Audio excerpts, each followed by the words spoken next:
அனைவருக்கும் பள்ளிப்பாளையம் ஜோதிட கலாநிதி தனக்கோடியின் வணக்கம். இப்போது நாம்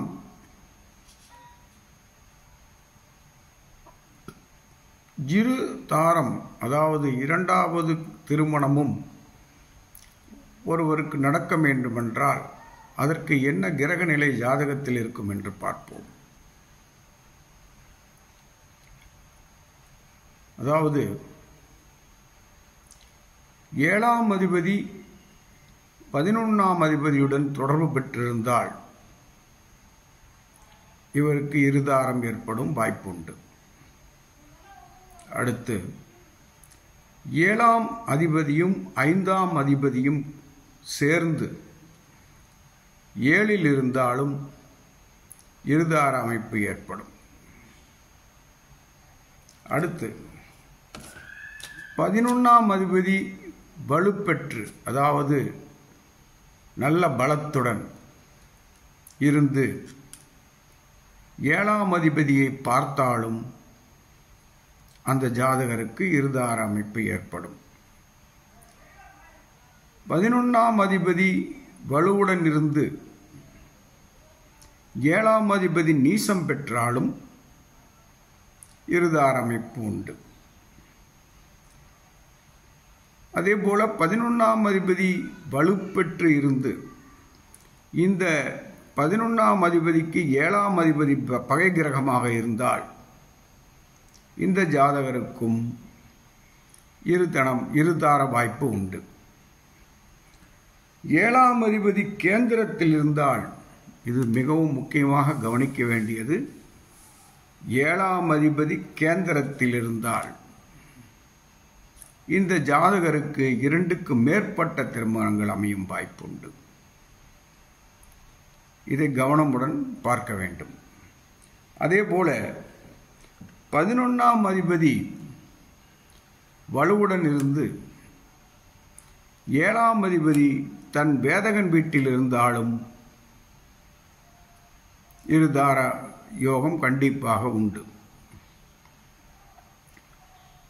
இவை அனைத்தும் எப்போது நடக்கும் என்று பார்க்க வேண்டும். இந்த நிலை இருக்கிறது, இவருக்கு இப்படி இருதாரங்கள் அமையும் என்று ஜாதக நிலை இருந்தாலும் இது எப்போது நடக்கும் என்பதை கவனமுடன் பார்க்க வேண்டும். இது இந்த திசா புத்திகள் வரும் காலத்தில் தான் நடக்கும். ஆகவே இதை பார்த்தவுடன் இருதாரம் அமைந்துவிடும் என்று சொல்லுவதற்கு முன் இந்த திசா புத்திகள் எப்போது வருகிறது என்று கவனித்தும் சொல்ல வேண்டும். ஒருவேளை இந்த திசா புத்திகள் சிறு வயதிலேயே வந்துவிட்டால் அவருக்கு இருதார யோகம் வராது. அல்லது இந்த திசா புத்திகள் வயதான காலத்தில் வந்தால் 70 வயதுக்கு மேல் வருகிறது என்றாலும் இவர்களுக்கும் இருதாரம் அமையும் வாய்ப்பு இல்லை என்றே சொல்லலாம். ஆகவே இதை குறிப்பாக நீங்கள் திசா புத்தியை வைத்துக் கொண்டுதான் இந்த இருதார அமைப்பு பற்றி சொல்ல வேண்டும். ஆனால் நாம் பார்க்கக்கூடிய பாசகன் வேதகன் முறைப்படி 7ஆம் அதிபதி தன் வேதகன் வீட்டில் அமர்ந்து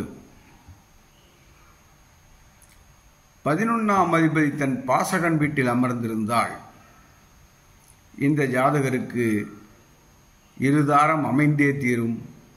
இதற்கு திசாபுத்திகள் தேவையில்லை. திசாபுத்திகள் இல்லாமலேயே இதை மட்டும் உறுதியாக சொல்லலாம். அதேபோல ஜென்ம நட்சத்திரம், ஆணுக்கும் பெண்ணுக்குமான ஜென்ம நட்சத்திரம் ஒன்றுக்கொன்று எதிரடையில் வருமேயானால் கண்டிப்பாக இந்த ஜாதகருக்கும் 2ஆம் திருமணம் அமைந்தே தீரும். இதற்கும் திசா புத்திகள் தேவையில்லை. இது உறுதியாக நடக்கும். அதேபோல 7ஆம் அதிபதி ஜாதகத்தில் ஆணுக்கு 7ஆம் அதிபதி பெண்ணுடைய ஜாதகத்தில் உள்ள 7ஆம் அதிபதிக்கு எதிரடையில் ஒன்றுக்கொன்று வறுமையானால் கண்டிப்பாக இவர்களுக்கும் 2ஆம் திருமணம் நடந்தே தீரும். இதுபோல 2ஆம் அதிபதியும் கவனிக்க வேண்டும்.